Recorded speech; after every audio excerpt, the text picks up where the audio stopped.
Namaste, a warm welcome to all my viewers. I'm Madhuri Patil, yoga therapist and diet consultant from Sungrace Yoga. Today, the 22nd of May, it is exactly 2 months from now of the lockdown, which was full of stress, full of anxiety, full of fear, due to the virus that have entered our lives and which will be there with us for the whole of our life.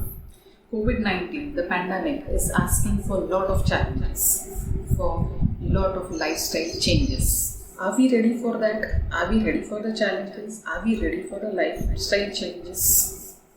What are we supposed to do? What are the preventions we'll take? What are the precautionary measures we have to take? There are a lot of questions in our mind. What are we going to do post-lockdown when we start our routine, when we go to our offices, when we walk down the streets? So post-lockdown questions, post-lockdown frustration, stress, do we have the right answers for it? From where do we get the right answers? Because false knowledge, avidya, according to yoga, is the root cause of all the problems. So to get the proper guidance and right knowledge, let's welcome few experts in various fields. Let me invite our first guest and expert, Dr. Vikas Chothe, MD Ayurved, a yoga expert from Swasti Yoga, a lead examiner for YCB exams from Ministry of Ayush, and a yoga auditor for yoga schools for YCB. Namaste.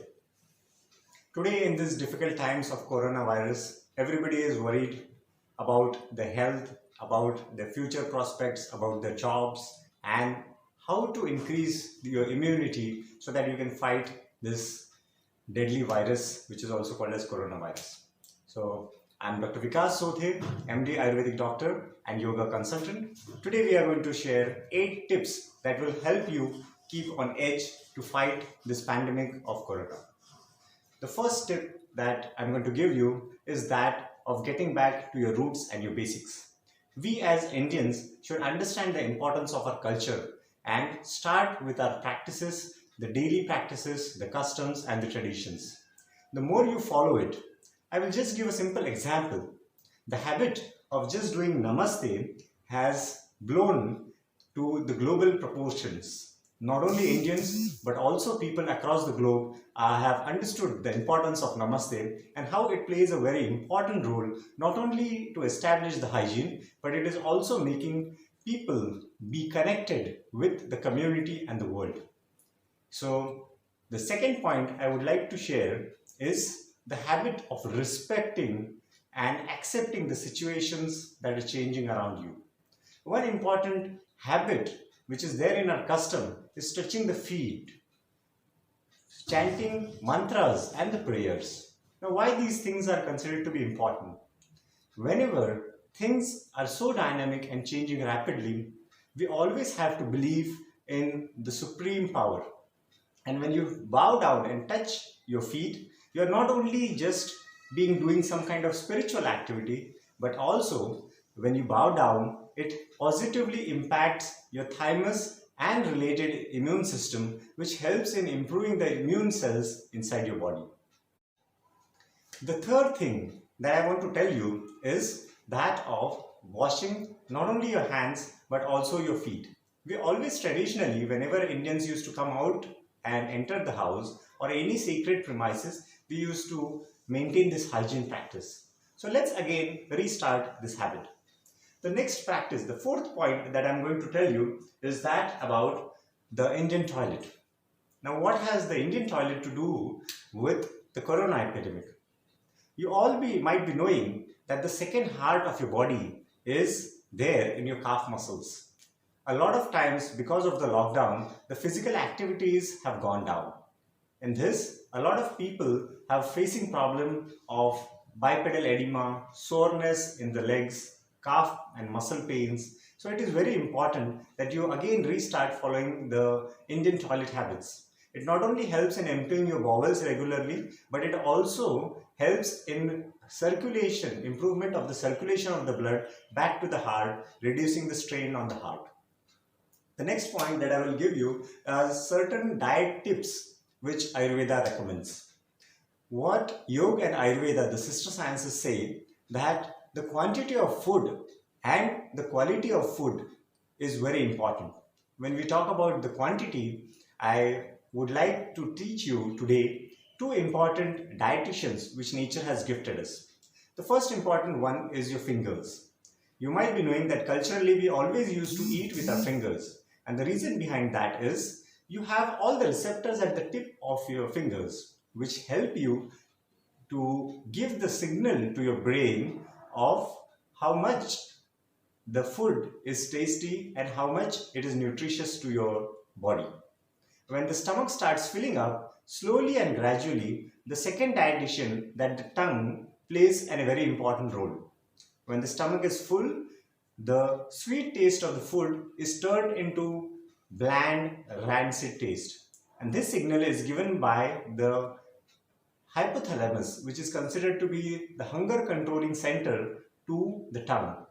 So if you understand the and signals which are given by your fingers and your tongue, then definitely you won't overeat and have the problems of obesity, overweight, which again further leads to problems like diabetes and cardiac complications. The second important food habit that we always need to follow is to have some amount of ghee into our food. Cow ghee is considered to be extremely beautiful lubricant for the joint pain, and also it has cardioprotective values. So in this difficult time of COVID-19, see to it that you have a little ghee into your food. The third important diet rule you have to follow is have sips of warm water in between your food. Eat plenty of seasonal fruits and vegetables, and also see to it that you are avoiding all the stale food, and in yoga what we call it as the rajasic and the tamasic kind of oily spicy food. After the diet pattern, I would like to give you some basic Ayurvedic tips. That is the seventh point of our story, and that is you have to apply 1 drop of cow ghee in both your nostrils when you're going to sleep. Now again, when to go to sleep? According to yoga, you just have to check whether your left nostril is active, more dynamic when you are going to bed. If you find so, that is going to give you a very good quality of sleep. The next important point from Ayurvedic perspective is that you have to start drinking any kind of herbal tea which you like, which includes ginger, might be including turmeric, which might include tulsi. So these constituents are considered to be the pachak, which are helpful in improving your digestion and improving your immunity. So with these 7 important points, I feel that your health will be taken care of. But what about the wellness? The 8th point that I'm going to tell you is nothing but developing the right perspective towards life. After the COVID-19 and the lockdown, things are not going to be the same. So what is more important is you cannot complain constantly about what has happened. We need to introspect, and as yoga teaches, we have to adapt ourselves with the changing scenario. So you have 2 options in front of you. Either you can adopt the policy of Lord Krishna, which we popularly in yoga call as Ranga Bhumi, or you can practice it as what Arjun told. He was fearful of the battle because he considered life as Ranabhumi.